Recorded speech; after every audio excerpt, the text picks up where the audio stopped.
I see a future to where the children do not come into this world traumatized, to where women are liberated in their birth experience and not abused while bringing new life into this world.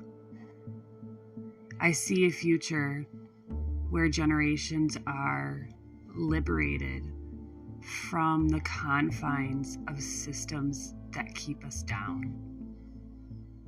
In my Wild Mother Awakening, I step into this space that's not often discussed. All things spirituality, birth liberation, and wild motherhood, so that we can awaken the wild wisdom that we have within us and shift humanity for the evolution of the next generation.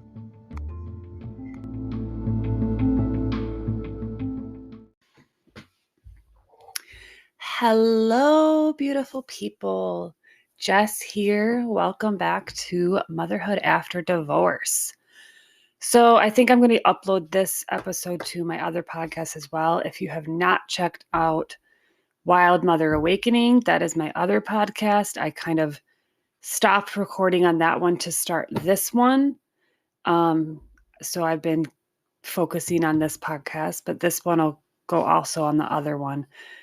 I'm going to do about maybe 10 to 12 episodes for this podcast and then go back and add new episodes to Wild Mother Awakening. They're going to be similar themes within both podcasts, but I'm going to kind of jump back and forth to slightly different topics.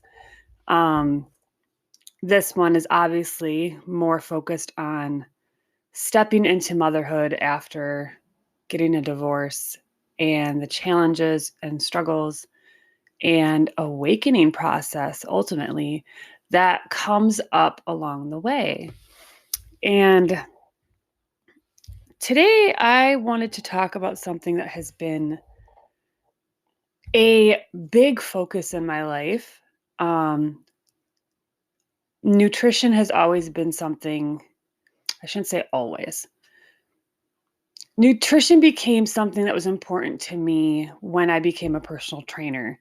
I always was an active person. I've always been in athletics. I was in tennis and dance team. And I've always been kind of an outdoorsy, active person, swimming, biking, all that. But I also, because of that, kind of ate whatever. I think a lot of us did when we were younger. But once you hit your 20s, things kind of kick back a little bit more and you kind of you can't really eat the things that you used to without like noticing a difference in your weight.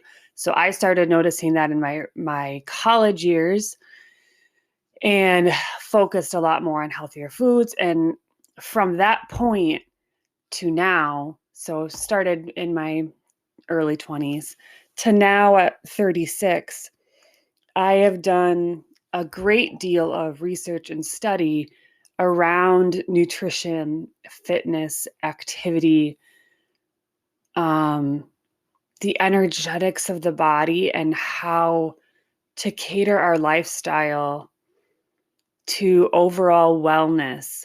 And what that ultimately looks like is obviously an individual journey. And personally, I see it as a very spiritual journey, a journey of awakening and self-awareness and a really beautiful unfolding process. So when I first became a personal trainer, it would have been, I must have been 23 or 24 maybe. And obviously getting into that field, nutrition is a big part of it. So I was in nutrition courses within my personal training certification. I was working for a well-known fitness chain.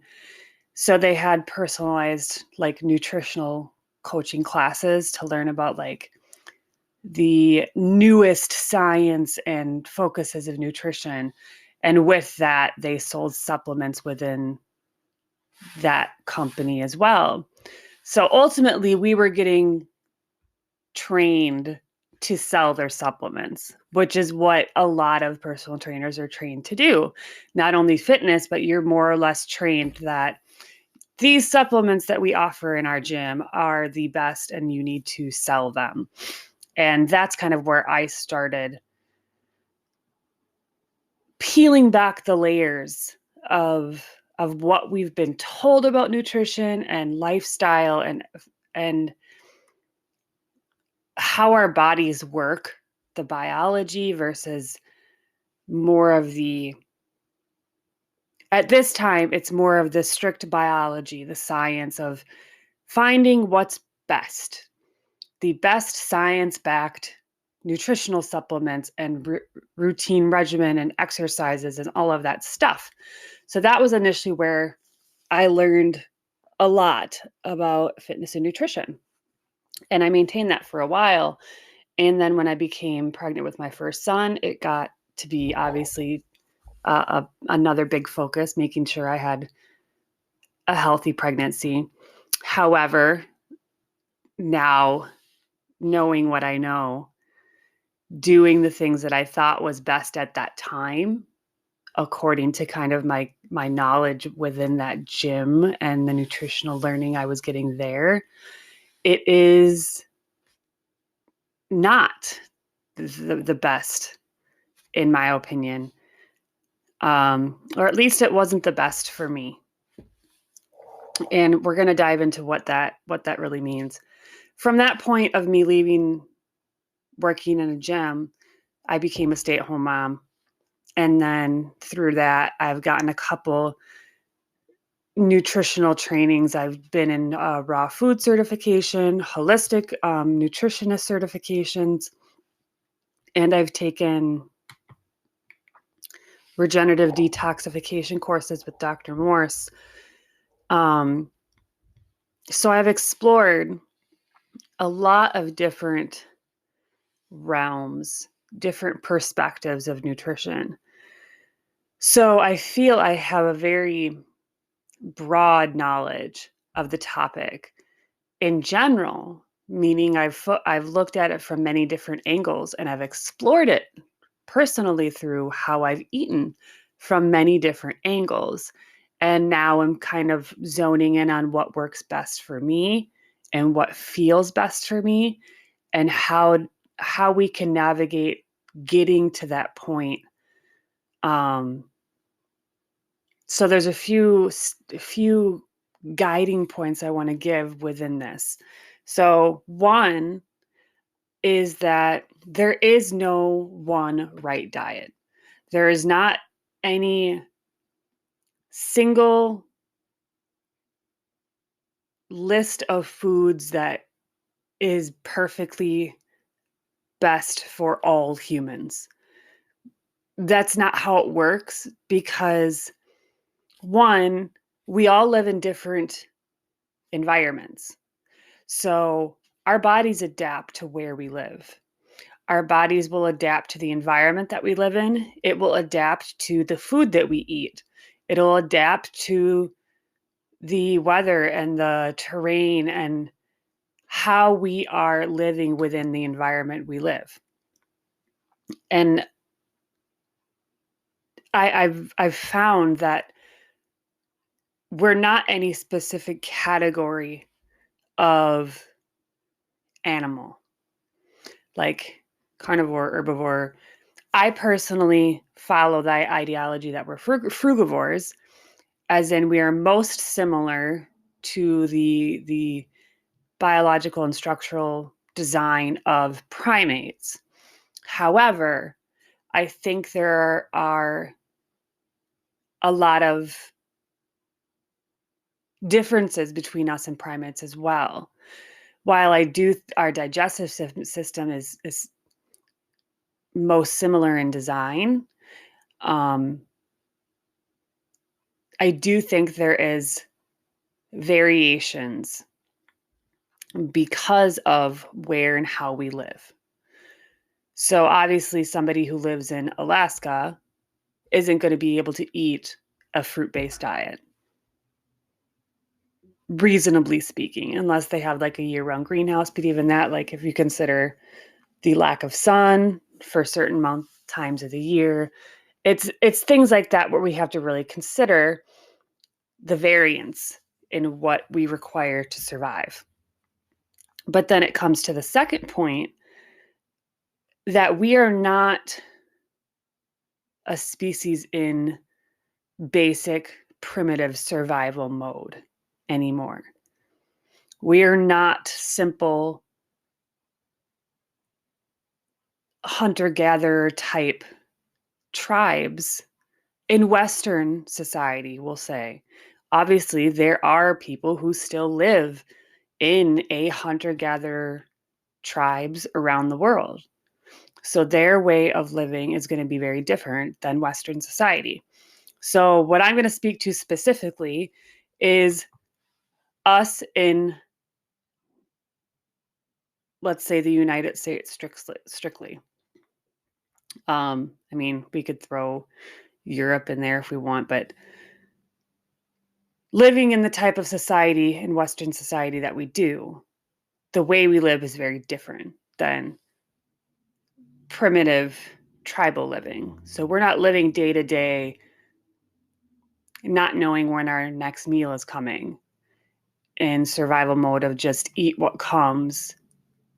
We're just not living like that anymore. So as we evolve in the way we live, we must also evolve the way we eat and nurture ourselves. And with that process brings an evolution of consciousness as well. And from my perspective, I feel like as we evolve as a society, we are evolving in consciousness, which also gives us more opportunity to evolve in how we treat and feed sustenance to our bodies.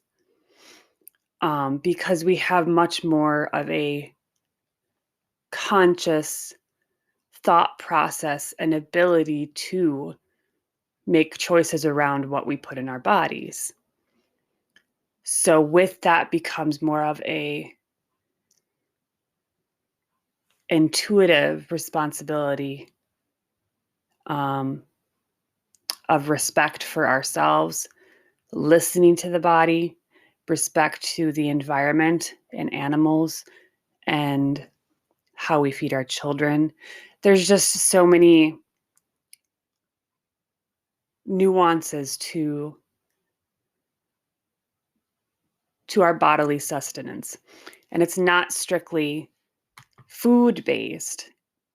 It's very energetic as well.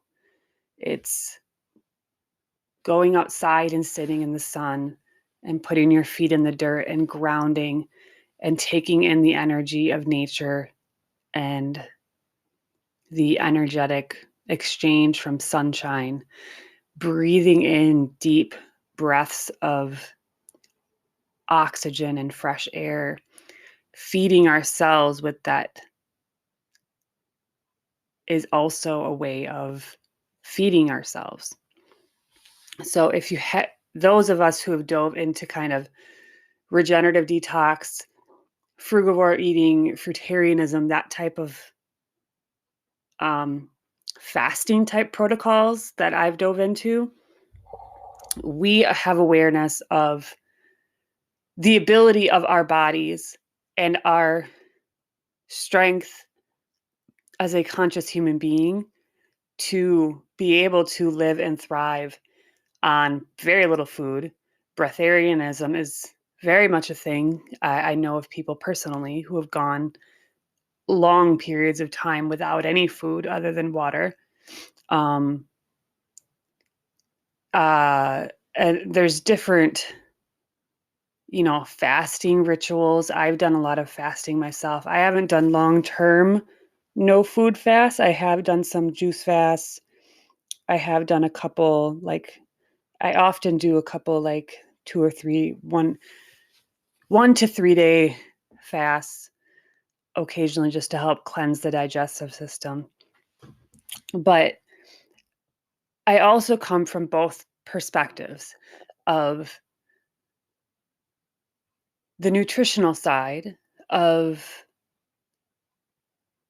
eating in a way that is most nature-based. The things that are grown or foraged or, that comes from the earth is the ideal way to eat. Naturally, we know that anything that is most nature-based, it's going to be the most, energetically speaking, it's highest in vibration. The frequency level of whole foods are higher. And when things get cooked, it changes the frequency of the food. So simply by cooking certain foods, it eliminates a good amount of not only the nutritional aspect, but also the frequency base of it. So if you're eating a lot of cooked foods and very little fresh foods, you're eating a lower frequency food. But on the flip side of that, when we eat with intention, adding prayer, for instance, great gratitude, um, a deeper connection to our meal and how we are eating, the intention behind how we eat and why, that alone is shifting our approach to food and our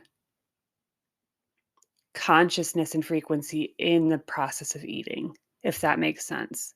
So then it becomes not as much an importance of what you're eating, it is how and why you're eating with intention, with presence, with gratitude, slowly, not out of like a binge eating place or emotional eating. Those are very addictive behaviors, and you're not eating with intention. It's very emotional and trauma based. So I have come to a place where I feel like no matter what you eat altogether, whether you eat meat or dairy or animal products at all, I eat very, very minimal animal products. I haven't had red meat in several years. I really haven't had fish or seafood. I've never really liked fish or seafood anyways. In probably 10 years. None of that has ever really appealed to me much. I do very occasionally have eggs. I actually just recently got some eggs locally. But I'm very particular about the ones that I get. I don't eat dairy or cheese, or, no dairy-based products at all. And if I do eat meat, it's very rarely, and it's usually like a takeout meal of some kind, a restaurant meal. I don't ever buy it to make it at home. So my food is very fruit-based.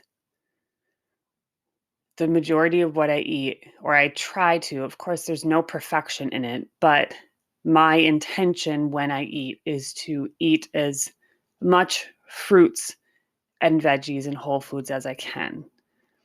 And that's just naturally how I have felt best over the last few years of exploring. Well, I shouldn't even say a few years, the last 10 years or more of exploring different ways of eating and what feels best. Like, even if I do eat eggs, often I do notice a reaction pretty quickly, like in the next day, of like a mucus buildup in my sinuses. And that's been a consistent issue in my body. So those little signals now I pay attention to, and I can see when I eat certain foods that it affects my body in a negative way. And that is where intuitive nutrition comes in. Being able to identify certain signals from your body, certain symptoms of illness, and relating it to certain foods that you are eating. And that is really a big step in really managing your food, managing how you eat, identifying kind of the pain points in your body, and working on eliminating and shifting according to those signals from your body. And also, those signals, as someone who's studied in regenerative detox, I know that all of those symptoms that come up are signals of the body's level of illness from the inside. So, as long as we still have some of those symptoms, there is a level of detoxification that your body can undergo. Meaning, my first step of detox was going fruit-based, because that is the process of allowing the body to cleanse, cleaning out the digestive system, getting rid of excess mucus, really diving into the deep internal functions of your body to cleanse out any obstructions and allow a regenerative process to take place to bring organs back into their ideal, optimal function, and to ultimately ensure that your body is resetting. You're basically doing a cleanse and reset. And then you can really dive into more the maintenance process of nutrition. So, really, the best step is to start with a deeper cleanse. And you don't necessarily have to go like in a hardcore detox, fasting, no food. Just starting to shift, transitioning first by getting rid of like all fast food, and then starting to eliminate meats, starting to eliminate dairy, and kind of slowly bring yourself into a transition to a plant-based, fruit-based diet. And you want to go more fruit-based to allow a deeper cleanse. Vegetables and like salads and greens and that kind of stuff, potatoes, any of those like root veggies, those actually stop deeper detox. So to allow a good cleanse of the body, you want to be as fruit-based as possible. And fruits aren't just like the sweet fruits. Fruits, berries, melons are all the main ones. But like cucumbers and tomatoes and peppers, those all qualify as fruits as well. Anything with seeds, essentially. But like I always stick within, if I know I need to do a little bit of cleansing, my go-to fruits are watermelon, grapes, mango, citrus fruits. I love doing juices with oranges and lemons and grapefruit. And all of those are just going to support your body in cleansing obstructions. And all of that's really going to help get rid of allergies, sinus issues, lung and heart issues, digestive, like IBS type symptoms. You can really eliminate a good amount of what we call disease simply by undergoing this fruit-based detox process.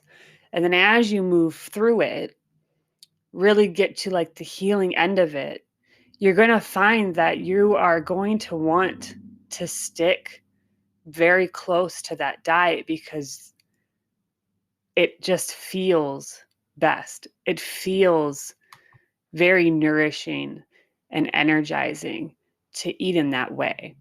Because like I said, that's where the intuitive nutrition part comes in. You're going to be able to feel into a lot more how foods make you feel, how your body reacts to certain foods, and adjust your diet accordingly.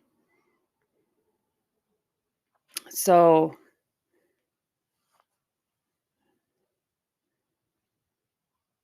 as I get to this point in nutrition, I've realized that it's really less about the biologics of nutrition, like calories or macros or fats or proteins, all your vitamins and your minerals. And it's all of that is very micromanagement of the diet.